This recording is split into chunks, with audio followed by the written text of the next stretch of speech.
আসসালামু আলাইকুম, চ্যানেল এই সংবাদে সবাইকে আমন্ত্রণ জানাচ্ছি। আমি আল আভি জাহান। বিস্তারিত সংবাদের শুরুতেই জানিয়ে দিচ্ছি ফ্রেশ আটা ময়দা সুজি সংবাদ শিরোনামগুলো। তৃতীয় দিনে গড়িয়েছে জাহাঙ্গীরনগর বিশ্ববিদ্যালয় শিক্ষার্থী সংসদ নির্বাচনের ভোট গণনা। সন্ধ্যা নাগাদ আনুষ্ঠানিক ফলাফল ঘোষণার আশা। নেপালে অন্তর্বর্তী সরকারের প্রধানমন্ত্রী হিসেবে সাবেক প্রধান বিচারপতি সুশীলা কার্কির শপথ। আগামী 5ই মার্চ সাধারণ নির্বাচন। সবুজে সাজাই বাংলাদেশ স্লোগানে মৌলভীবাজারের প্রকৃতি ও জীবন ক্লাবের বৃক্ষরোপণ ও বিতরণ। নতুন প্রজন্মকে পরিবেশের প্রতি দায়িত্বশীল করবে প্রত্যাশা। মানিকগঞ্জ সদর উপজেলার বরুন্ডি গ্রামে কৃষকদের নিজস্ব বীজ ভাণ্ডার। দেশি ধানের জাত সংরক্ষণ ও জৈব কৃষি চর্চায় স্বনির্ভরতার পথে খাদ্য নিরাপত্তা। এবং এশিয়া কাপে নিজেদের দ্বিতীয় ম্যাচে রাতে মাঠে নামছে বাংলাদেশ। জয় দিয়ে আসর শুরু করা টাইগারদের প্রতিপক্ষ শ্রীলঙ্কা।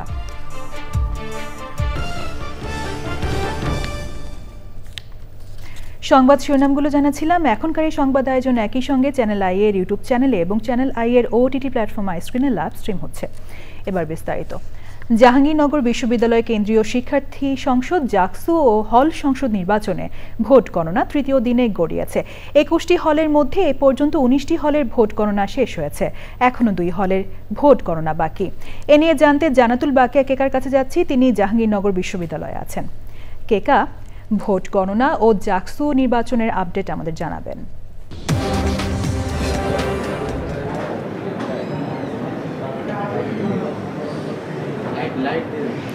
ধন্যবাদ আলাভি, আপনি ঠিকই বলেছেন। আমি কিন্তু আগের বুলেটিনে জানিয়েছিলাম যে 19টি কেন্দ্রের ভোট গণনা শেষ হয়েছে। তবে আপনাকে জানাই 1 ঘন্টার ব্যবধানে এখন আমরা বলতে পারি যে 20টি কেন্দ্রের ভোট গ্রহণ শেষ হয়েছে। একটি কেন্দ্র রবীন্দ্রনাথ হলের ভোট কেন্দ্র, যেটা সেখানে 261 জন ভোট কাস্ট হয়েছিল, সেই ভোট কেন্দ্রের ভোট গণনা চলছে। যেহেতু 261 জনের ভোট, সেটা গণনা করতে সর্বোচ্চ আধা ঘন্টা সময় লাগতে পারে, এটি একটি দিক। আর ভোট গণনার তৃতীয় দিন আসলেও ভোট গণনার এই যে দীর্ঘসূত্রিতা, এই দীর্ঘসূত্রিতার কারণে কিন্তু শিক্ষার্থীদের মধ্যে অনেক ধরনের অসন্তোষ, ক্ষোভ তৈরি হয়েছে এবং প্রার্থীরা কেউ কেউ বলছেন সরাসরি নির্বাচন কমিশন এবং বিশ্ববিদ্যালয় কর্তৃপক্ষকে দায়ী করেছেন দীর্ঘসূত্রিতার জন্য, নানান অনিয়মের জন্য। আপনি জানেন যে 33 বছর পরে নির্বাচন এবং নির্বাচন ঘিরে অনেক নাটকীয় ঘটনা ঘটেই চলেছে। নির্বাচন সকালে কিন্তু বৃহস্পতিবার 11ই সেপ্টেম্বর ঐতিহাসিক দিনটি, নির্বাচন কিন্তু সকালে শুরু হয়েছিল খুব চমৎকারভাবে ভোট গ্রহণের মধ্য দিয়ে শিক্ষার্থীদের স্বতঃস্ফূর্ত উপস্থিতির মাধ্যমে। কিন্তু বেলা গড়ানোর সাথে সাথে কিন্তু ভোট গ্রহণ নিয়ে বিভিন্ন ধরনের অনিয়ম, অব্যবস্থাপনা, কারচুপির অভিযোগ উঠেছিল। এরপর জাতীয়তাবাদী ছাত্র দল সহ 5টি স্বতন্ত্র প্যানেলের প্রার্থীরা তারা কিন্তু ভোটের অনিয়মের কথা বলে নির্বাচন বর্জন করেছিলেন এবং সেই দিন কিন্তু 5টার নির্ধারিত সময়, বেলা 5টা পর্যন্ত ভোট প্রদানের নির্ধারিত সময়ের পরেও অতিরিক্ত 2 থেকে আড়াই ঘন্টা ভোট গ্রহণ চলেছে। কবি নজরুলে চলেছে 7:30টা পর্যন্ত, আরেকটি ভোট কেন্দ্রে চলেছিল প্রায় রাত 9টা পর্যন্ত। সব মিলিয়ে ভোট গণনার জন্য শুরু হয়েছিল যে সময় বৃহস্পতিবার প্রায় হচ্ছে রাত 10:15। এরপরে কিন্তু শুক্রবার সকালে কিন্তু আমরা একটি দুঃখজনক ঘটনা দেখেছি। ভোট গণনার সাথে জড়িত একজন শিক্ষক, তিনি কিন্তু আকস্মিকভাবে মৃত্যুবরণ করেছিলেন। তারপরে কিন্তু মানুষের মধ্যে, শিক্ষার্থীদের মধ্যে সব মিলিয়ে এক ধরনের বিষণ্ণতা কাজ করেছে এবং শিক্ষার্থীরা কিন্তু সবাই বলছে যে ভোট গণনা এবং ভোটকে কেন্দ্র করে শিক্ষার্থী, শিক্ষক সবার মধ্যে, সংশ্লিষ্ট যারা সবার মধ্যে এক ধরনের অতিরিক্ত কাজের চাপ, প্রেশার, মানসিক অবসাদ কাজ করেছিল। যাই হোক, 33 বছর পর নির্বাচন, এই নির্বাচনের ফলাফলের জন্য কিন্তু এখন সবাই মুখিয়ে রয়েছে। সর্বশেষে আমরা নির্বাচন কমিশনার প্রধান অধ্যাপক ডক্টর মনিরুজ্জামান তিনি জানিয়েছেন যে আজকে সন্ধ্যা 7টার মধ্যে তারা ফলাফল প্রকাশের জন্য আশাবাদী এবং সেই প্রত্যাশার কথা তিনি রেখেছেন। আরেকজন সদস্য নির্বাচন কমিশনের অধ্যাপক ডক্টর এ.কে.এম. রাশিদুল আলম, তিনি কিন্তু নির্বাচন ফলাফল প্রকাশের পর শিক্ষার্থীদের কাছে দায়িত্বশীল আচরণ আশা করেছেন এবং তিনি বলছেন যে সর্বোচ্চ বিশ্ববিদ্যালয়ের শিক্ষার্থী তারা এই নির্বাচন এত বছর পর। জাকসু নির্বাচনের ভোট গণনার খবর আমাদের জানাচ্ছিলেন জানাতুল বাকিয়া কেকা। জাকসু নির্বাচনের ফলাফল পেতে দেরি হওয়ায় অসন্তোষ জানিয়েছেন প্রার্থী ও শিক্ষার্থীরা। সবাইকে দায়িত্বশীল আচরণ করার আহ্বান জানিয়েছে জাকসু নির্বাচন কমিশন ও বিশ্ববিদ্যালয় প্রশাসন। আজ সন্ধ্যা ৭টা নাগাদ আনুষ্ঠানিক ফলাফল ঘোষণার আশা করছে জাকসু নির্বাচন কমিশন। মোহাম্মদ মামুনের ক্যামেরায় জান্নাতুল বাকিয়ার রিপোর্ট। বৃহস্পতিবার বিকেল ৫টায় ভোট গ্রহণ শেষ হওয়ার কথা থাকলেও অতিরিক্ত ২-২.৫ ঘন্টা ভোটদান এবং নির্বাচন ঘিরে পাল্টাপাল্টি অভিযোগের ঘটনায় ওই দিন রাত 10:15টায় ভোট গণনা শুরু হয়। ভোট গণনার তৃতীয় দিনে গড়ানোর জন্য নির্বাচন কমিশন ও বিশ্ববিদ্যালয় প্রশাসনের অব্যবস্থাপনাকেই দায়ী করছেন প্রার্থীরা। ওএমআর পদ্ধতিতে যাওয়ার কথা ছিল ভোট কাউন্টের ব্যাপারে, কিন্তু সেখানে আমরা বিশ্ববিদ্যালয় নির্বাচন কমিশনার যেতে পারিনি। যারা রিটার্নিং অফিসার ছিলেন, পোলিং অফিসার ছিলেন কিংবা পোলিং এজেন্ট ছিলেন, সবার জন্য আসলে খুবই দুর্বিষহ পরিস্থিতি তৈরি হয়েছে। একটার পর একটা করে ভোটের ব্যালটগুলো কাউন্ট করা এবং এগুলোকে সংরক্ষণ করা, সেটি দেখতে পেয়েছি গতকাল পেরিয়ে আজকে দুপুর পর্যন্ত গড়িয়ে যাচ্ছে। দীর্ঘদিন ভোট না হওয়ায় ভোট গণনায় কমিশনের পূর্ব অভিজ্ঞতা না থাকা ও অব্যবস্থাপনার বিষয়টি স্বীকার করেছেন বিশ্ববিদ্যালয়ের প্রক্টর ও নির্বাচন কমিশন সদস্য। ৩ বছরে আমরা এই ধরনের অ্যাক্টিভিটিতে অভ্যস্ত ছিলাম না। অনেক দিন পরে এই নির্বাচনটি অনুষ্ঠিত হচ্ছে, সেখানে আমাদের অভিজ্ঞতাও কিছুটা কম ছিল। অনেকেই শঙ্কা প্রকাশ করেছেন টেকনোলজির সম্মুখে ভোট গণনার কাজটুকু পুলিং এজেন্টদের উপস্থিতিতে সুসম্পন্ন হওয়ার পথে। এটা নিয়ে সকলকে অনুরোধ করব কোনো প্রকার বিভ্রান্তি না ছড়ানোর জন্য। সন্ধ্যা নাগাদ আনুষ্ঠানিক ফলাফল ঘোষণা হতে পারে বলে আশা করছেন জাকসুর প্রধান নির্বাচন কমিশনার। আমরা তো এখানে লাভ লোকসান দিয়ে আসলে গণনার কাজ করছি না। আমরা আমাদের হল ইউনিয়ন প্লাস জাকসুর জন্য আমাদের কনস্টিটিউশনস আছে, সেই কনস্টিটিউশনস অনুসারে আমাদের যা প্রতিপালন করা উচিত তাই আমরা করে যাচ্ছি। করা যায় 2-2.5টার মধ্যে গণনার কাজ শেষ হয়ে যাবে।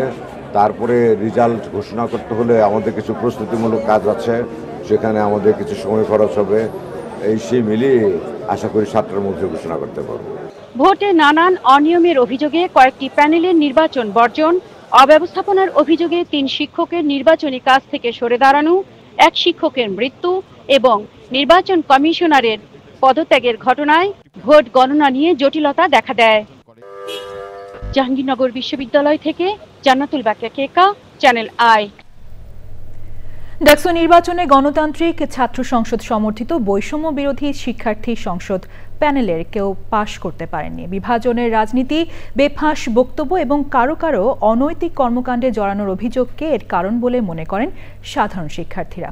আর সাংগঠনিক দুর্বলতা ও শিক্ষার্থীদের চাওয়া পূরণ করতে না পারাকে হারের কারণ মনে করেন বৈষম্য বিরোধী ছাত্র আন্দোলনের সাবেক এক সমন্বয়ক। বিস্তারিত তাফিমুল ইসলামের রিপোর্টে। গণঅভ্যুত্থানের পর উত্থান হওয়া বাংলাদেশ গণতান্ত্রিক ছাত্র সংসদের অনেক নেতা অভ্যুত্থানের সামনের সারিতে নেতৃত্ব দেওয়ায় ডাকসু নির্বাচনে আলোচনায় কেন্দ্রে ছিলেন। 28টি পদের একটিতেও জিততে পারেননি এই সংগঠনের কেউ, গড়তে পারেননি উল্লেখযোগ্য প্রতিদ্বন্দ্বিতাও। শিক্ষার্থীদের চাওয়ার সঙ্গে দূরত্বকে এমন হারের কারণ বলে মনে করেন সাধারণ শিক্ষার্থীরা। কম ভোট পাওয়ার অন্যতম একটা কারণ হচ্ছে ওরা ট্যাগিং রাজনীতি করছে এবং ইনক্লুসিভ রাজনীতি করতে তারা ব্যর্থ হয়েছে। চাঁদাবাজি বা অন্যান্য বিষয়ের সাথে জড়িত থাকার কারণে তাদের ইমেজটা ডাউন হয়ে গেছে। সুইং ভোটার যারা ছিল তারা দেখা যায় তাদের থেকে মুখ ফিরিয়ে নিছে। আর ডাকসু নির্বাচনে জিএস পদে স্বতন্ত্র হিসাবে দাঁড়ানো মাহিন সরকার শেষ সময়ে এসে গণতান্ত্রিক ছাত্র সংসদের প্রার্থী আবু বাকের মজুমদারকে সমর্থন দিয়ে সরে দাঁড়িয়েছিলেন। খোদ তিনি মনে করেন শিক্ষার্থীদের কাছে ভিড়তে পারেনি গণতান্ত্রিক ছাত্র সংসদ। বিভিন্ন সময়ে তারা বিভিন্ন বেফাঁস মন্তব্য করা বা কর্মকাণ্ডে যুক্ত হওয়া, এগুলোর কারণে আসলে অনেক বেশি বিতর্কিত হয়েছেন। তারপরও এরা আসলে গণ অভ্যুত্থানের সাথে যুক্ত, এই সিম্প্যাথিও কিন্তু শিক্ষার্থীদের তরফ থেকে আছে। কিন্তু ভোটে আসলে মানুষ তাকেই নির্বাচিত করবে যে আসলে সামষ্টিকভাবে ভাবতে পারে। ডাকসুতে গণতান্ত্রিক ছাত্র সংসদের এমন পরাজয়ে এনসিপির রাজনীতির প্রভাব পড়বে কিনা জানতে চাইলে দলের সাবেক নেতা মাহিন সরকার বলেন, মানুষের চাহিদা পূরণ করতে না পারলে এর প্রভাব জাতীয় নির্বাচনেও পড়বে। পার্টি লাইন পুরোপুরি এখনো ক্লিয়ার না। একটি পার্টি যখন রাজনীতি করতে আসে তখন তার রাজনীতিটা কি সেটা জনগণের সামনে বোঝাতে হয় এবং রাজনীতিটা কিভাবে জনগণের জন্য কল্যাণকর হবে এবং বাস্তবায়িত হবে এই বিষয়গুলো কিন্তু স্পষ্ট ধারণা দিতে হয়।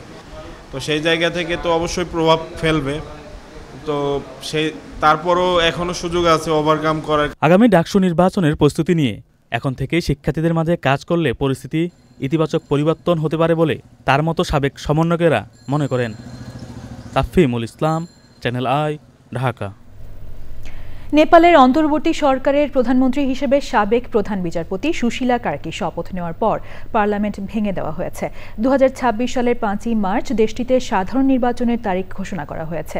নেপালে অন্তর্বর্তী সরকারের প্রধানকে অভিনন্দন জানিয়েছেন ভারতের প্রধানমন্ত্রী নরেন্দ্র মোদী। এদিকে গত কয়েকদিনের সহিংসতার জন্য দুঃখ প্রকাশ করেছে দেশটির জেনজি আন্দোলনকারীরা। নিশাত তামান্না মোমুর রিপোর্ট। নেপালের অন্তর্বর্তী সরকারের প্রধানমন্ত্রী হিসেবে সাবেক প্রধান বিচারপতি সুশীলা কার্কির নাম শুক্রবার ঘোষণা করে দেশটির প্রেসিডেন্টের দপ্তর। রাতেই প্রেসিডেন্ট রামচন্দ্র পাউডেল তার সরকারি বাসভবন শীতল নিবাসে সুশীলা কার্কিকে শপথ পড়ান। এর মাধ্যমে নেপালের প্রথম নারী প্রধানমন্ত্রী হলেন সুশীলা কার্কি। দেশটির প্রথম নারী প্রধান বিচারপতিও ছিলেন তিনি। তবে নতুন সরকারের মন্ত্রী কারা হবেন তা এখনও চূড়ান্ত হয়নি। নতুন মন্ত্রীরা শপথ নেওয়ার আগ পর্যন্ত সুশীলাই সব মন্ত্রণালয়ের দায়িত্ব পালন করবেন। সুশীলা কার্কির শপথ গ্রহণের পর নেপালে 2026 সালের 5ই মার্চ সাধারণ নির্বাচনের ঘোষণা দেওয়া হয়। নেপালের অন্তর্বর্তীকালীন সরকারের প্রধানমন্ত্রী হিসেবে দায়িত্ব নেওয়ায় সুশীলা কার্কিকে অভিনন্দন জানিয়েছেন ভারতের প্রধানমন্ত্রী নরেন্দ্র মোদী। সোশ্যাল মিডিয়ায় একটি পোস্টে তিনি বলেছেন, নেপালের জনগণের শান্তি, অগ্রগতি ও সমৃদ্ধির প্রতি ভারত প্রতিশ্রুতিবদ্ধ। সরকার বিরোধী আন্দোলনে নেপাল জুড়ে সংঘর্ষ ও সহিংসতায় কমপক্ষে 51 জন নিহত হয়েছেন। নেপাল পুলিশের মুখপাত্র জানিয়েছেন, নিহতদের মধ্যে রয়েছে 21 জন বিক্ষোভকারী, 3 জন পুলিশ কর্মকর্তা, 9 জন বন্দী এবং 19 জন অন্যান্য। কর্তৃপক্ষ জানিয়েছে, বিক্ষোভের সময় নেপালের বিভিন্ন কারাগার থেকে প্রায় 13,500 বন্দী পালিয়েছেন। এর মধ্যে বেশ কয়েকজনকে আবার গ্রেপ্তার করা হয়েছে। এখনও পলাতক 12,533 জন।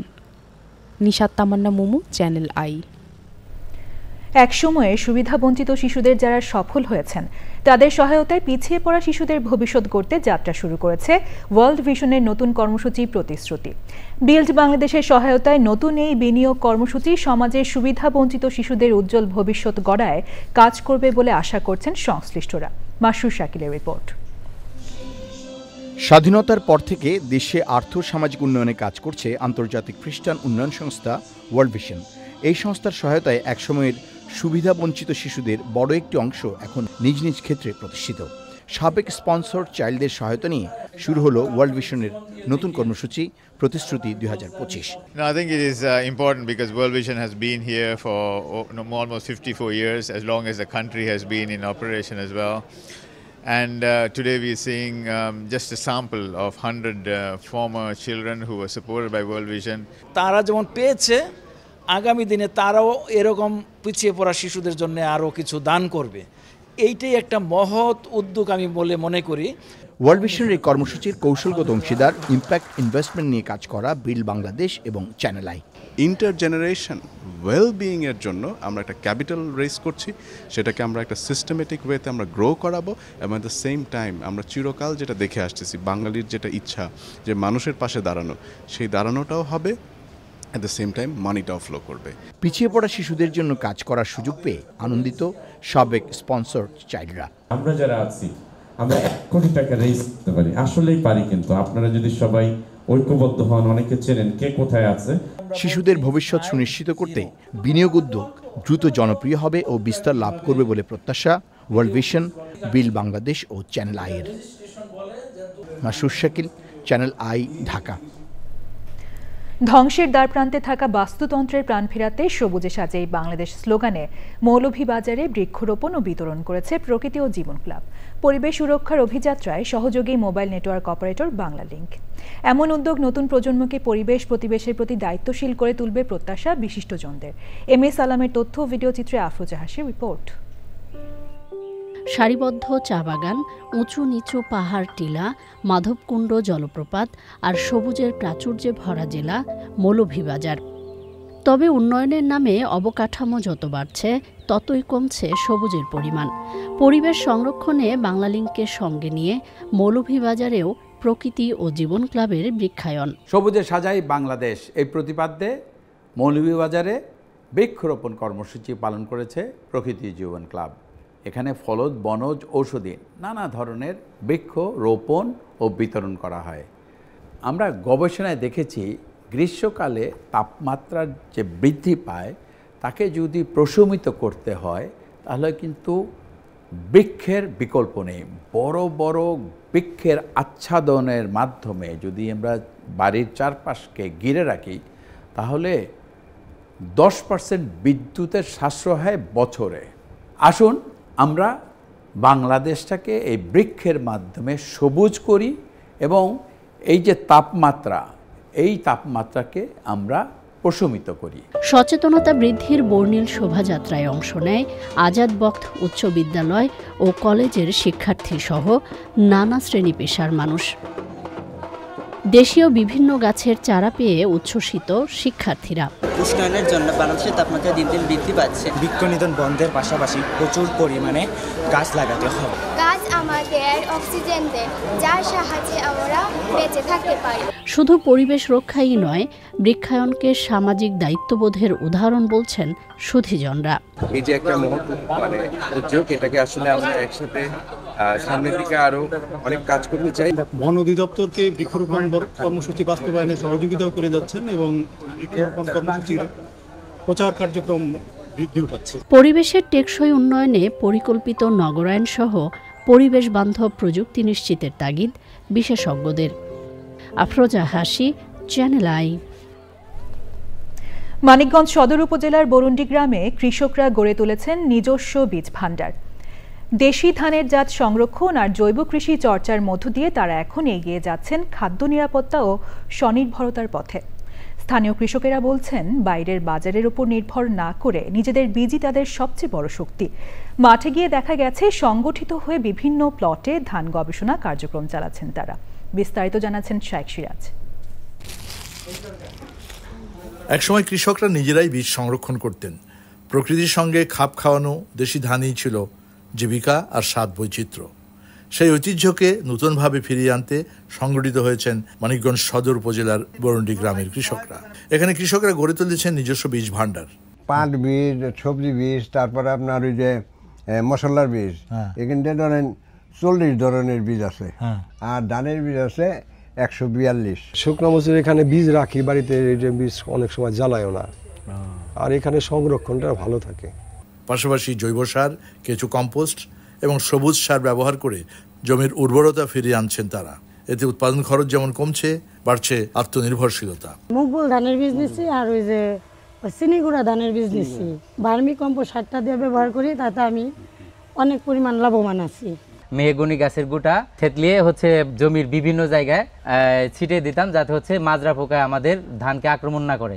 কৃষকদের সম্মিলিত প্রচেষ্টায় তৈরি হয়েছে গবেষণা প্লটও, যেখানে আছে হরেক রকমের দেশীয় আমন জাতের ধান। এই বীজটা আমার হাতে গড়া, আর সরকারি যে বীজটা, ওই বীজটা তো মূলত আমাদের হাতে নাই। বীজ নিয়ে যদি সিন্ডিকেট করে তাহলে আমাদের কিছুই করার থাকে না। দেশীয় জাত শুধু আমাদের ঐতিহ্যের সম্পদই নয়, বরং জলবায়ু পরিবর্তনের চ্যালেঞ্জ মোকাবেলায়ও অত্যন্ত গুরুত্বপূর্ণ। কৃষির কল্যাণে কৃষকদের একতা হওয়ার এটা একটা চমৎকার দৃষ্টান্ত। এটির প্রয়োজনীয়তা এই কারণে যে আমাদের হারিয়ে যাওয়া যে সমস্ত কৃষির কৌশলগুলো আছে, যে সমস্ত বীজগুলো আছে, যেগুলো দিয়ে আগামীর ভবিষ্যতের কৃষিকে আরও সম্প্রসারণ করা যাবে, সেগুলোকে সংরক্ষণ করা যেমন প্রয়োজন, একইভাবে প্রয়োজন জৈবিক কৃষিকে ধরে রাখা। এই কারণেই এই উদাহরণটি বাংলাদেশের সব জায়গায় সম্প্রসারিত হতে পারে। মানিকগঞ্জের বরুন্ডি থেকে শাইখ সিরাজ, চ্যানেল আই। বিরতির পর আবারও আমন্ত্রণ জানাচ্ছি। ময়মনসিংহের ভালুকায় 2 বাসের সংঘর্ষে 2 জন নিহত হয়েছেন। আহত হয়েছেন কমপক্ষে 15 জন। সকাল 8টার দিকে উপজেলার ভরাডোবা তাসরিফ কটন মিলের সামনে ময়মনসিংহগামী সড়কে এ দুর্ঘটনা ঘটে। প্রত্যক্ষদর্শীরা জানান, ঢাকাগামী লেনে সংস্কার কাজ চলায় কিছু যানবাহন বিপরীত দিক থেকে চলাচল করছিল।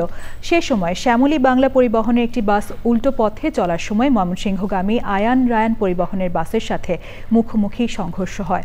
এতে ঘটনাস্থলেই 2 জন নিহত হন। আহত 15 জনের মধ্যে কয়েকজনকে ভালুকা উপজেলা স্বাস্থ্য কমপ্লেক্সে প্রাথমিক চিকিৎসা দেওয়া হয়। গুরুতর আহতদের ময়মনসিংহ মেডিকেল কলেজ হাসপাতালে পাঠানো হয়েছে। দুর্ঘটনার পর পুলিশ বাস দুটি জব্দ করা হয়েছে। ভালুকা মডেল থানা পুলিশ জানিয়েছে, ঘটনার তদন্ত চলছে ও নিহতদের পরিচয় শনাক্ত করার চেষ্টা চলছে। কানাডার ক্যালগেরিতে প্রবাসী বাঙালিদের মেশিন রিডেবল পাসপোর্ট, ই পাসপোর্ট, নো ভিসা রিকোয়ার্ড সহ বিভিন্ন সেবা দেবে কানাডায় বাংলাদেশ কনসুলেট জেনারেল টরন্টো অফিসের একটি দল। বাংলাদেশ কানাডা অ্যাসোসিয়েশন অফ ক্যালগেরির আমন্ত্রণে 3 দিনের এই সেবা কার্যক্রমে নেতৃত্বে রয়েছেন কানাডার কনসুলেট জেনারেল মোহাম্মদ ফারুক হোসেন। দলের অন্য সদস্যরা হলেন আরাফাত জাহাঙ্গীর রাব্বি, ফিসেহা আব্রাহাম, নাহিদ আক্তার পুনম, ফারহানা ইসলাম এবং মোহাম্মদ আমানুল্লাহ।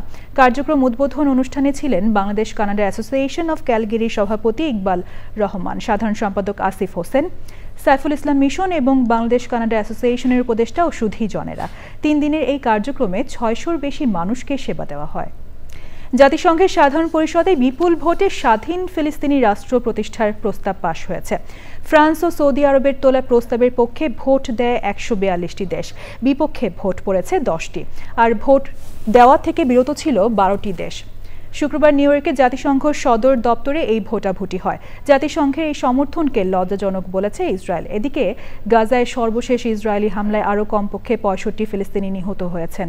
নিহতদের মধ্যে একই পরিবারের 14 জন সদস্য রয়েছেন।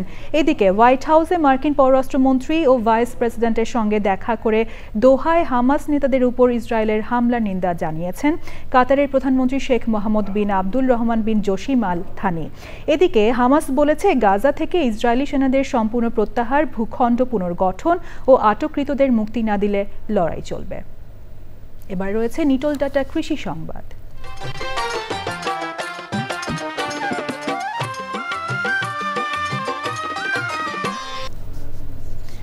বাগেরহাট জেলার ফকিরহাটে ব্যক্তি উদ্যোগে চাষাবাদ করে সফল হয়েছেন এক কৃষক। কচুর লতি ও খেরের আইলে সবজি চাষ করে বছরে আয় করছেন প্রায় 3 লাখ টাকা।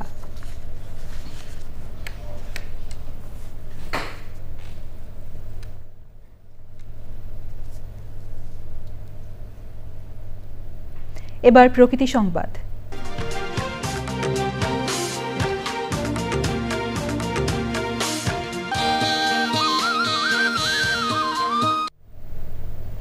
বাংলাদেশের জলবায়ু পরিবর্তন মোকাবেলায় প্রকল্প বাস্তবায়ন ও অগ্রগতিতে $3.25 বিলিয়ন প্রয়োজন হলেও বরাদ্দ পেয়েছে $0.36 বিলিয়ন। জলবায়ু কেন্দ্রিক কর্মপন্থা বিষয়ে গবেষণা প্রতিবেদনে এই তথ্য জানিয়েছে চেঞ্জ ইনিশিয়েটিভ।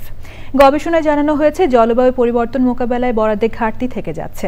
সংবাদ সম্মেলনে চেঞ্জ ইনিশিয়েটিভের প্রধান নির্বাহী এম জাকির হোসেন খান এবং অন্যরা ছিলেন।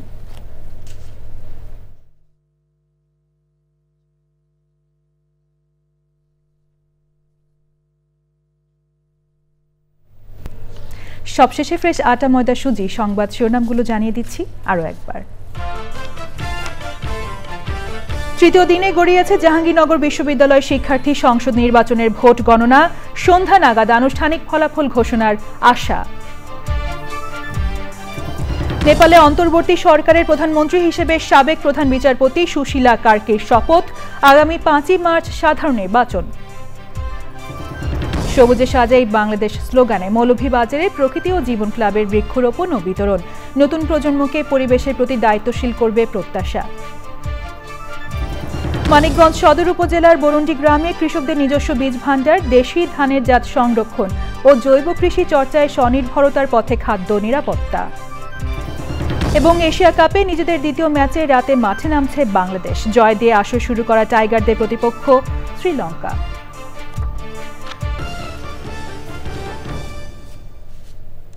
পরবর্তী শীর্ষ খবর দেখার আমন্ত্রণ জানিয়ে শেষ করছি। ধন্যবাদ সবাইকে।